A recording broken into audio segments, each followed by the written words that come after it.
بسم اللہ الرحمن الرحیم وبہ نستعین سبحانک لا علم لنا الا ما علمتنا انک انت العلیم الحکیم الحمدللہ رب العالمین والصلاة والسلام علی سید المرسلین وعلی آلہ وصحبہ اجمعین ومن تبعہم بإحسان الی یوم الدین اعوذ باللہ من الشیطان الرجیم بسم اللہ الرحمن الرحیم آمن الرسول بما انزل الیہ من ربہ والمؤمنون کل آمن باللہ وملائکتہ وکتبہ ورسلہ لا نفرق بین احد من رسلہ۔ سامعین کرام، ہماری گفتگو خاتم النبیین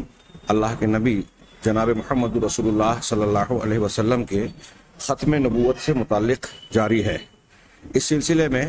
قرآن اور حدیث کی متعدد دلیلوں کا تذکرہ کیا گیا، جس میں کہیں صراحت کے ساتھ، کہیں اشارے کے ساتھ، کہیں اقتضاء کے طور پر یہ بیان کیا گیا ہے کہ اللہ کے نبی محمد صلی اللہ علیہ وسلم کے بعد کوئی بھی نبی، کسی بھی قسم کا نبی مبعوث ہونے والا نہیں ہے۔ آپ کا دین آخری دین، آپ کی شریعت آخری شریعت، اور آپ پر نازل ہونے والی کتاب اپنے سے پہلے کی کتابوں کے لیے مہیمن، ناسخ اور فیصل ہے۔ اب کوئی حلال و حرام اور احکامات دین میں بھی تبدیلی کی کوئی گنجائش نہیں ہے۔ جن دلیلوں کا ہم نے تذکرہ کیا، اگر ان کی روشنی میں ان سے مطابقت رکھنے والی دوسری نصوص کو بھی کھنگالا جائے، چھان بین کی جائے، تو میں سمجھتا ہوں 100 نہیں بلکہ کئی 100 دلیلیں اس بات پر مل جائیں گی کہ اللہ کے نبی صلی اللہ علیہ وسلم کے بعد کوئی نبی آنے والا نہیں ہے۔ اتنی کثیر دلیلوں کے بعد ایک بات یہ بھی بطور دلیل پیش کی جا سکتی ہے کہ عہد صحابہ سے لے کر آج تک تمام امت مسلمہ کے معتبر علماء کا اس بات پر اتفاق اور اجماع ہے کہ نبی کریم صلی اللہ علیہ وسلم خاتم النبیین ہیں، آخر الانبیاء ہیں۔ آپ کے بعد کوئی بھی مدعی نبوت کسی بھی طور پر نبوت کا اگر دعویٰ کرتا ہے تو وہ جھوٹا ہے، فریبی ہے، دجال ہے اور خود گمراہ ہے، لوگوں کو گمراہ کرنے والا کافر ہے۔ چنانچہ میں نے اس سے پہلے بعض دروس میں قاضی ایاز کا قول پیش کر چکا ہوں، جس میں انہوں نے کہا ہے کہ وہ شخص جو دعویٰ کرتا ہے اللہ کے نبی صلی اللہ علیہ وسلم کے ساتھ یا آپ کے بعد کوئی بھی نبی ہوگا، تو وہ جیسے انہوں نے مثال دی یہود، نصارہ اور ملحدین کی، تو اگر کوئی شخص ایسا دعویٰ کرتا ہے تو یہ سارے کے سارے کفار ہیں، اللہ کے نبی صلی اللہ علیہ وسلم اور اللہ کی تکذیب کرنے والے ہیں، اس لیے کہ اللہ تبارک و تعالیٰ نے اور رسول اللہ صلی اللہ علیہ وسلم نے اس بات کی اطلاع اور واضح خبر دی کہ آپ خاتم النبیین ہیں، آپ کے بعد کوئی نبی نہیں ہوگا۔ اور آپ نے یہ بھی خبر دی ہے کہ اللہ تبارک و تعالیٰ نے آپ کو خاتم النبیین ہی نہیں بنایا۔ اس اعتبار سے بھی آپ کی خاتمیت ثابت ہوتی ہے کہ سارے انسانوں کے لیے، ہر علاقے اور ہر زمانے کے لیے آپ کی بعثت کے بعد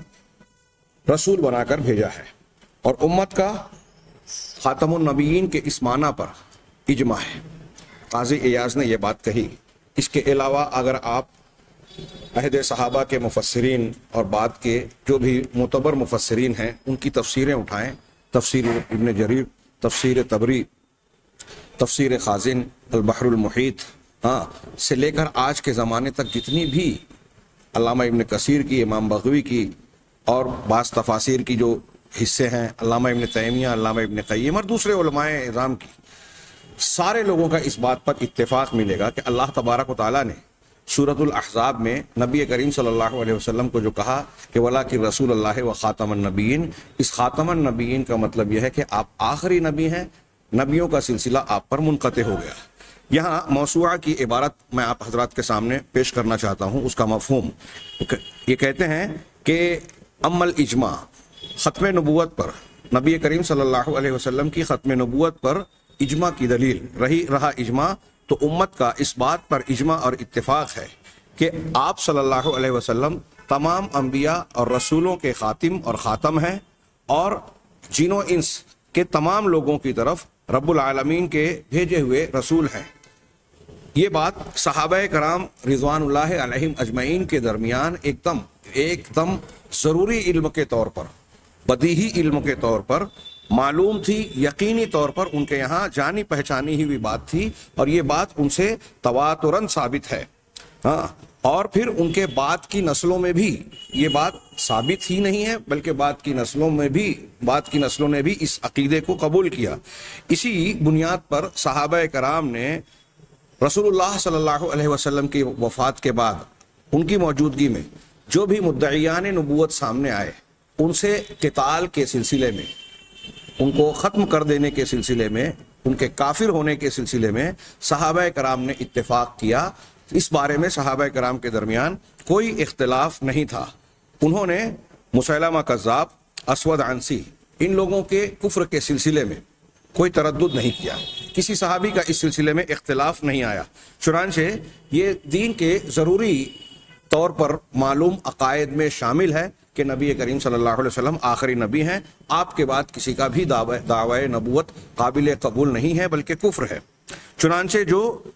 نبی کریم صلی اللہ علیہ وسلم کی ختم نبوت کا انکار کرے وہ کافر ہے، اسلام سے بالاجماع، اجماع کی بنیاد پر اسلام سے خارج ہے۔ ولو کان مقرن، اگرچہ کہ وہ اقرار کر رہا ہو کہ محمد صلی اللہ علیہ وسلم تمام لوگوں کی طرف رسول بنا کر بھیجے گئے ہیں۔ اور یہ بات جو یہاں بیان کی گئی ہے یہ بہت بکھری ہوئی اور کثرت سے آپ عقیدے کی پرانی اور نئی کتابوں میں ائمہ اہل سنت والجماعت اور علماء اہل سنت والجماعت کے یہاں مبسوط اور کثرت کے ساتھ پائیں گے، والحمدللہ۔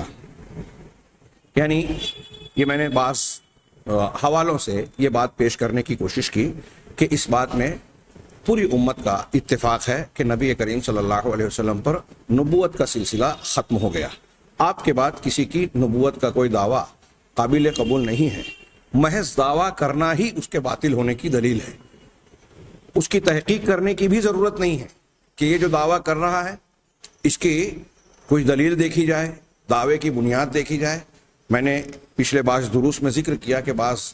سلف سے یہ اقوال منقول ہے۔ کچھ لوگ کہتے ہیں کہ امام حنیفہ رحمہ اللہ کا قول ہے کہ اگر کسی شخص نے کسی نبی کریم صلی اللہ علیہ وسلم کے بعد دعوی نبوت کرنے والے شخص سے دلیل کا مطالبہ کیا تو اس مطالبے کی بنیاد پر ہی وہ کافر ہو جائے گا، اس لیے کہ اس کا مطالبہ کرنا اس بات کی دلیل اور اشارہ ہے کہ وہ اللہ کے نبی صلی اللہ علیہ وسلم کو آخری رسول، خاتم النبیین ماننے کے سلسلے میں شک و شبہ میں مبتلا ہے، اسے یقین نہیں ہے۔ اگر اس کے اس عقیدے میں پختگی ہوتی تو وہ کسی بھی مدعی سے دلیل کا مطالبہ کرنا بھی جائز نہیں سمجھتا۔ آگے انہوں نے کہا کہ اسی طریقے سے نبی کریم صلی اللہ علیہ وسلم کی ختم نبوت پر وہ تمام دلیلیں بھی دلالت کرتی ہیں، قرآن و حدیث کے وہ سارے نصوص جو یہ بتاتی ہیں کہ نبی کریم صلی اللہ علیہ وسلم کو تمام جن و انس کی طرف مبعوث کیا گیا ہے۔ یہ عموم مستلزم ہے، لازمی طور سے چاہتا ہے کہ اللہ کے نبی صلی اللہ علیہ وسلم خاتم النبیین ہوں، اور آپ کے عموم رسالت کا وہ یہ لازمی تقاضا ہے کہ آپ پر نبوت ختم ہو رہی ہو۔ اس سے پہلے یہ بات بیان کی جا چکی ہے کہ اگر آپ کی نبوت کے بعد بھی کوئی نبوت ہوتی، اس کی گنجائش ہوتی یا اللہ تعالیٰ بھیجنے والا ہوتا تو پھر اللہ کے نبی صلی اللہ علیہ وسلم کی نبوت کے سلسلے میں یہ نہیں کہا جاتا کہ ساری دنیا کے انسانوں کے لیے، عرب و عجم کے لیے، تمام دنیا کے لوگوں کے لیے قیامت تک کے لیے آپ کی نبوت آئی، یہ نہیں کہا جاتا۔ یہ کہا جانا اس بات کی دلیل ہے کہ اب آپ کے بعد کوئی نبی نہیں ہوگا۔ اس سلسلے میں بعض اہل علم کے اقوال بھی یہاں نقل کیے گئے ہیں۔ قاضی عیاض کا قول میں نے نقل کیا، اور خود قاضی عیاض نے بھی الشفا میں یہ ذکر کیا ہے کہ امت کے تمام علماء کا اس بات پر اتفاق ہے۔ اب اسی اتفاق کے ضمن میں بطور مثال 2-3 اقوال ہم دیکھتے ہیں۔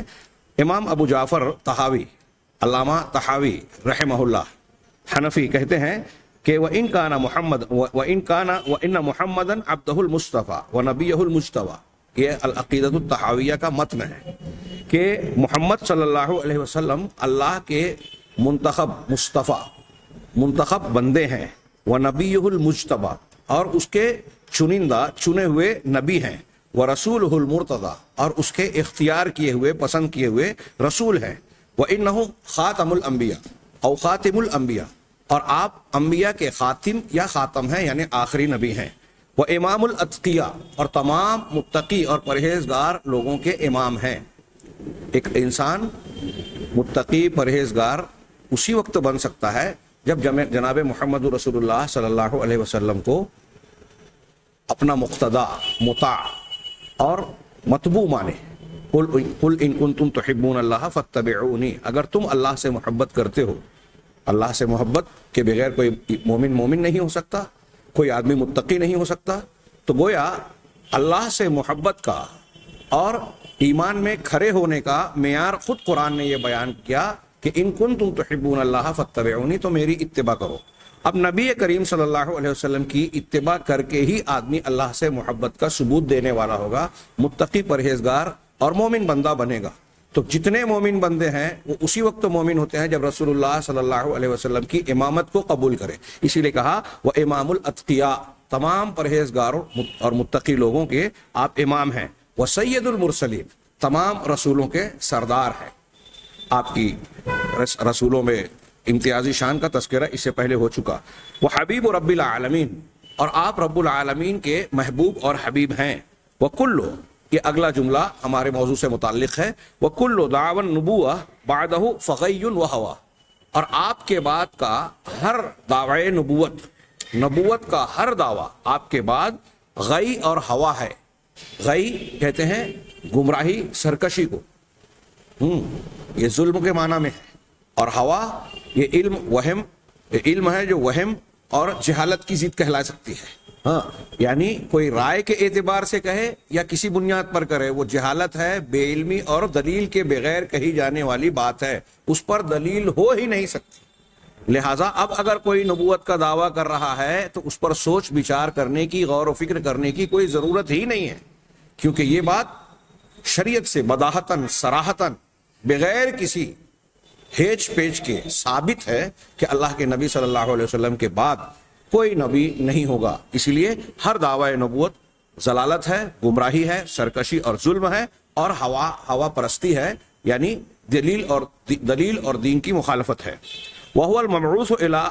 عَامَّةِ الْجِنِّ وَكَافَّةِ الْوَرَىٰ، یہ امام طحاوی ہی کی عبارت ہے، ان کا متن ہے کہ اللہ کے نبی صلی اللہ علیہ وسلم مبعوث ہے، بھیجے گئے ہیں عام جنوں اور تمام انسانوں کی طرف. ورا سے مراد یہاں انسان ہے. ہاں، تمام جنوں اور تمام انسانوں کی طرف آپ کو مبعوث کیا گیا ہے، بھیجا گیا ہے. کیسے بھیجا گیا ہے؟ بالحق والہدی وبالنور والضیاء،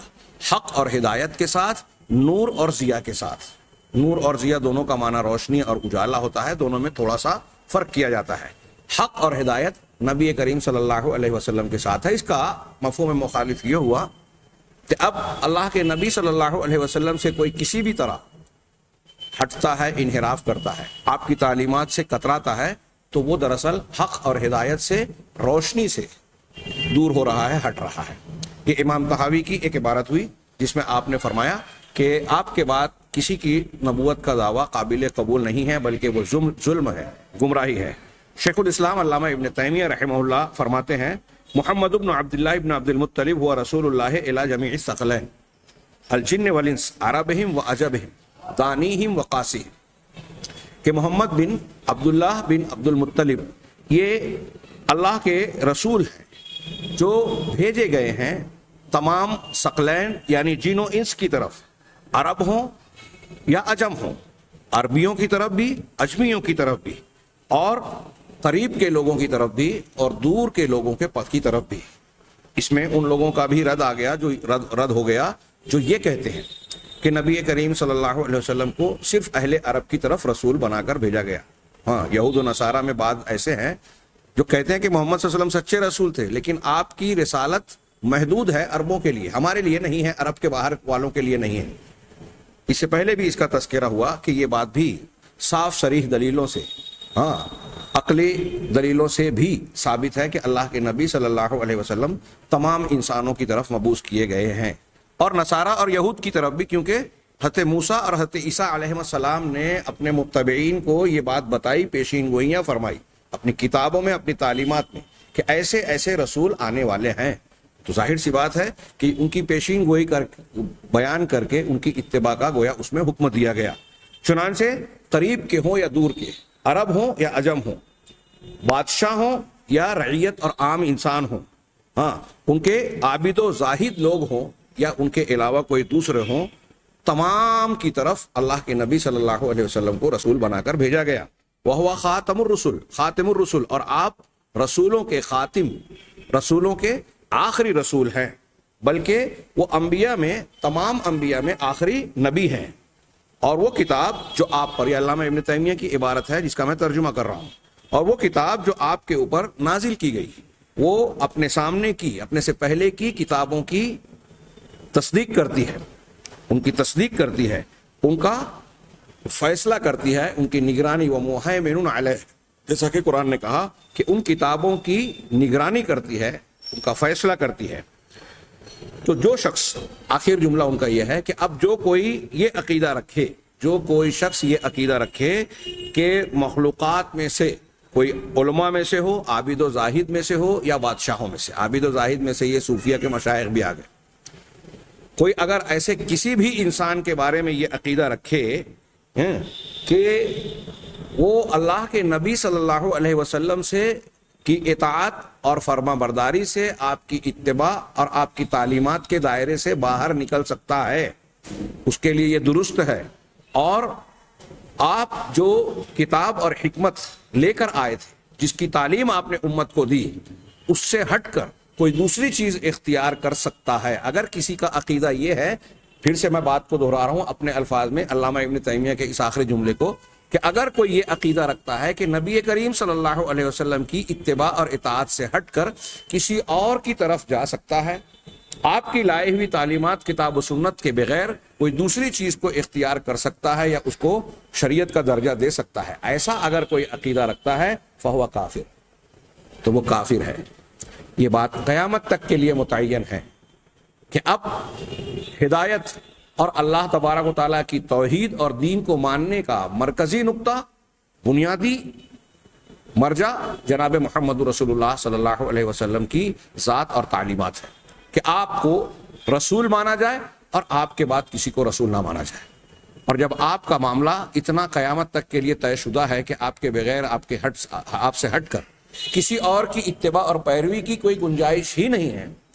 تو اس کا مطلب صاف ہے کہ آپ کے بعد کوئی نبی ہو ہی نہیں سکتا۔ اگر کوئی اور نبی ہوتا تو اس کی اتباع کی بھی گنجائش نکل جاتی۔ یہاں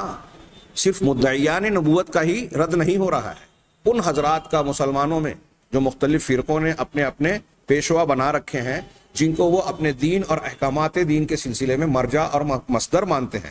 کوئی تقلید کے نام پر کسی امام کی ہر بات کو ماننا لازم سمجھتا ہے، کوئی تصوف کی بدعتی بیعت کی بنیاد پر اپنے مشائخ کے تمام احکامات کو قبول کرنا ضروری جانتا ہے۔ ان تمام لوگوں کا بھی رد ہو رہا ہے کہ یہ درجہ، یہ مقام اب صرف جناب محمد رسول اللہ صلی اللہ علیہ وسلم کو حاصل ہے، اور یہ بات صرف قرآن و حدیث ہی نہیں، ان تمام ائمہ معتبرین کے اقوال میں آپ کو ملے گی۔ امام مالک کہتے ہیں کہ ہم میں سے ہر شخص کی بات کو قبول بھی کیا جا سکتا ہے، رد بھی، سوائے اس صاحب قبر جناب محمد رسول اللہ صلی اللہ علیہ وسلم کی قبر مبارک کی طرف اشارہ کر کے آپ نے فرمایا کہ ان کی بات کا صرف رد نہیں کیا جا سکتا، باقی دنیا کے ہر شخص کی بات کو، ہم میں سے ہر شخص کی بات کو قبول بھی کیا جا سکتا ہے، رد بھی۔ کیا مطلب ہے اس کا؟ بڑی اہم اصولی بات ہے کہ اللہ کے نبی صلی اللہ علیہ وسلم کی یہاں جو شان بیان کی گئی ہے، ختم نبوت سے جڑی ہوئی ایک بات یہ ہے کہ اتباع، پیروی، اطاعت، دین کے طور پر کسی کی تعلیم کو اخذ کرنا اگر جائز ہے، مشروع ہے، اللہ کا حکم ہے، تو وہ اب صرف اور صرف جناب محمد رسول اللہ صلی اللہ علیہ وسلم ہے۔ اگر آپ اور ہم میں سے یا کسی شخص نے امام حنیفہ، امام شافعی، امام مالک، امام احمد، امام بخاری، فلاں اور فلاں امام، فلاں اور فلاں بزرگوں کو ایسا سمجھنے لگے کہ وہ جس چیز کو حلال کہیں حلال، وہ جس چیز کو حرام کہیں حرام، تو ہم نے ان کو رسول کا درجہ دے دیا، بلکہ اللہ کے حق میں دخل انداز بنا دیا کہ حلال حرام کرنے کا حق تو صرف اللہ کا ہے، ہم ان کو مان رہے ہیں۔ لیکن یہ حق آج کتنے لوگوں نے دے رکھا ہے، اور ہمارے یہاں اس پر مناظرے، مباحثے اور نہ جانے کتنے اختلافات چلتے ہیں، جھگڑے ہو جاتے ہیں۔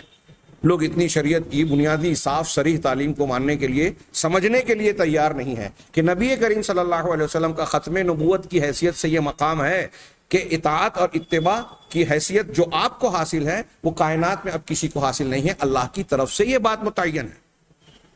ابھی ہم جانیں گے آگے کے دروس میں کہ نبی کریم صلی اللہ علیہ وسلم کو اللہ تعالیٰ نے کیسی کیسی خصوصیات عطا فرمائی، اور آپ کی نبوت و صداقت کی کیسی دلیلیں فراہم کی۔ یہاں ہم نے پڑھا، ابھی پچھلے دروس میں جانا کچھ اعتبار سے، سرسری طور سے، کہ آپ کے خاتم النبیین ہونے کی کتنی دلیلیں اللہ تعالیٰ نے فراہم کی۔ یہ سب ایسے ہی ہے کیا؟ بے معنی ہے؟ اس کے مقاصد، ثمرات، نتائج اور مطلوبات کیا ہیں؟ غور کیجئے۔ خاتم النبیین ہونے کے تقاضوں میں ایک بات یہ بھی ہے جو ابھی علامہ ابن تیمیہ کے آخری جملے کے طور پر ہم نے سنی اور جانی،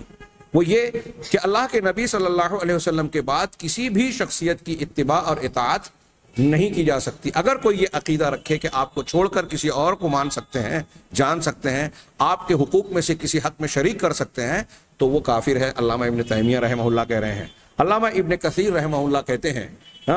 یہ قرآن کی آیت، یہ بات ان کا پہلا حصہ میں نے پہلے درس میں بیان کیا تھا اس موضوع کے۔ علامہ ابن کثیر کہتے ہیں وَلَٰكِن رسول اللہ وخاتم النبیین وَكَانَ اللَّهُ بِكُلِّ شَيْءٍ عَلِيمًا، اللہ کے رسول اللہ کے رسول ہیں اور نبیوں کے خاتم آخر نبی ہیں، اور وہ اللہ تعالیٰ ہر چیز کا جاننے والا ہے۔ ایک اس تو علامہ ابن کثیر اس کی تفسیر کرتے ہوئے قرآن کی ایک دوسری آیت کا تذکرہ کرتے ہیں، اللہ اعلم حیث یجعل رسالتہ، اللہ خوب جانتا ہے جہاں وہ اپنی رسالت،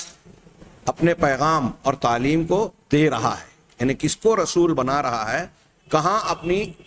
رسالت کی ذمہ داری سونپ رہا ہے، اللہ تعالیٰ اسے خوب جانتا ہے۔ لہذا اس نے اپنے علم کے مطابق جناب محمد رسول اللہ صلی اللہ علیہ وسلم کو منتخب فرمایا اور آپ کو نہ صرف رسالت بلکہ ختم رسالت سے نوازا۔ چنانچہ علامہ ابن کثیر اس کی شرح میں تفسیر میں کہتے ہیں فَهَذَا هَذِهِ الْآيَةُ نَصٌّ فِي أَنَّهُ لَا نَبِيَّ بَعْدَهُ،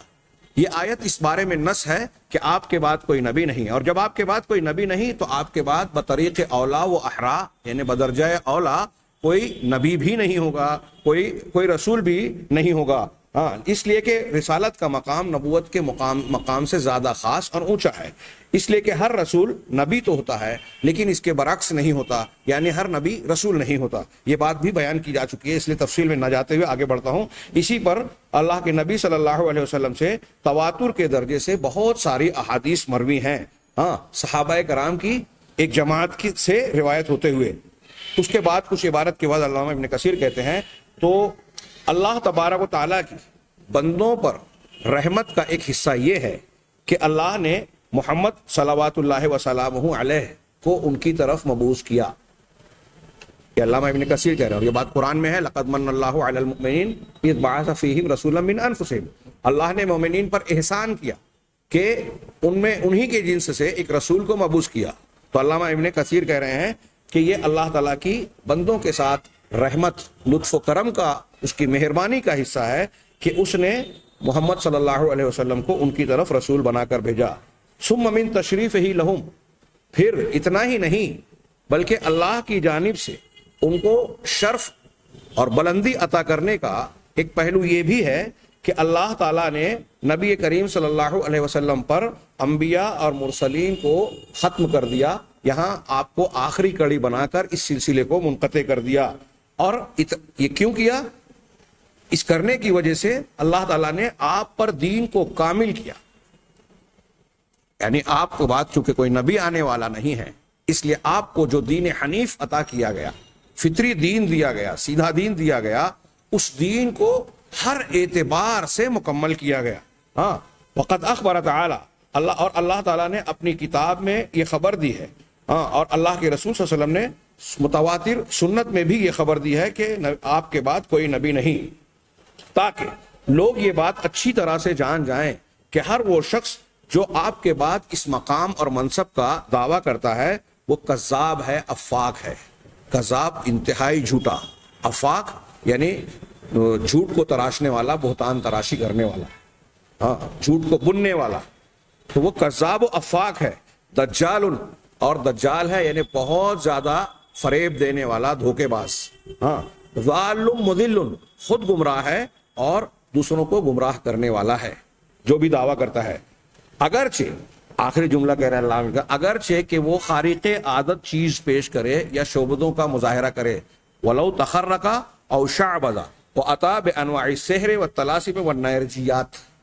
اگرچہ کہ وہ خرق عادت کوئی چیز پیش کرے، شعبدے بازی کا مظاہرہ کرے، یا جادو، طلسم اور نیرجیات، یہ بھی جادو ہی کی قسموں میں سے سمجھ لیجئے، اس کے لباس اور طور طریقوں کو، ان میں سے کسی چیز کا مظاہرہ کرے۔ یعنی اگر کوئی آدمی آپ کے اور ہمارے سامنے آئے اور کوئی ایسی چیز پیش کرے جو ہمارے لیے عقلی طور پر سمجھنا، سائنسی طور پر جاننا ناممکن سا نظر آئے، انسان کے بس کے باہر نظر آئے، کہ وہ ہوا میں اڑ رہا ہے، پانی پہ چل رہا ہے، آگ میں بیٹھ کر ہنس کھیل رہا ہے، ہاں، یا ایسی کوئی بات، ایسا کوئی کام جو عام انسانوں کی طاقت، قوت اور تصور سے بالا تر ہو، ایسی کوئی چیز کا مظاہرہ اگر کرنے والا انسان بھی ہو تو وہ قابل اعتبار نہیں ہے۔ یہی وجہ ہے کہ جب آخر زمانے میں دجال کا خروج ہوگا اور وہ ایسی کئی چیزوں کا مظاہرہ کرے گا، کہے گا بارش ہو تو بارش ہو رہی ہے، ہاں، روٹی چلے گی اس کے ساتھ، ہاں، اور بہت سارے ایسی چیزیں، ایک آدمی کو مار کے پھر سے زندہ کر دے گا بظاہر، ہاں، تو یہ ساری چیزیں صحیح حدیثوں سے ثابت ہے۔ مظاہرہ ہونے کے باوجود جو پکا مومن رہے گا، سچا مومن رہے گا، وہ کہے گا کہ اب تو مجھے یقین ہو گیا کہ تو دجال ہے، میں تجھ پر ایمان نہیں لا سکتا، اور پھر وہ مومن کو قتل کرنے کی کوشش کرے گا۔ آپ غور کیجئے کہ وہ دجال کا فتنہ کتنا بڑا ہے، اور اس کو اللہ تبارک و تعالی کیسے طاقت اور صلاحیتیں عطا کرے گا، اس سے بہت بڑے بڑے لوگ دھوکہ کھا جائیں گے، اور اس کے کتنے بڑے بڑے فتنے ہوں گے۔ اسی لیے ہر نبی نے دجال کے فتنے سے ڈرایا، اللہ کے نبی صلی اللہ علیہ وسلم نے ڈرایا، دعائیں سکھائی کہ اللہ تعالی ہم کو فتنہ دجال سے محفوظ رکھ، اس کی بندہ دعا کرے مختلف موقعوں پہ، اور رات ہر نماز کے اخیر میں تعلیم دی۔ اور چونکہ دجال کا فتنہ بہت بڑا فتنہ ہے، اس کا مقابلہ کرنے کے لیے کوئی امتی کے درجے کا انسان کافی نہیں ہو سکتا تھا، اس لیے اللہ تبارک و تعالیٰ نے حضرت عیسیٰ علیہ السلام کو آسمان پر اٹھا رکھا ہے کہ اگرچہ نبی کریم صلی اللہ علیہ وسلم پر نبوت کا خاتمہ ہو جائے گا، لیکن ایک نبی جو اللہ کے نبی سے پہلے کے نبی ہیں، ان کا کچھ حصہ باقی رہے، اور یہ اتر کر اس دجال کو قتل کر سکیں، اس کا کام تمام کر سکیں، جس کا ختم کرنا کسی امتی کے بس کی بات، عام انسان کے بس کی بات نہیں ہوگی۔ اب میں یہ عرض کرنا چاہتا ہوں کہ وہ دجال ایسے شعبدے اور فتنے بیان کرے گا، پھر بھی وہ دجال ہی ہوگا۔ تو آج کے زمانے میں خاص طور سے ہم دیکھتے ہیں ہندوستان، پاکستان اور اس طرف ایک مزاج بنا ہوا ہے لوگوں کا کہ کچھ جاہل لوگ، دھوکے باز لوگ، ہاں، اخلاص، ظاہری دینداری، زہد اور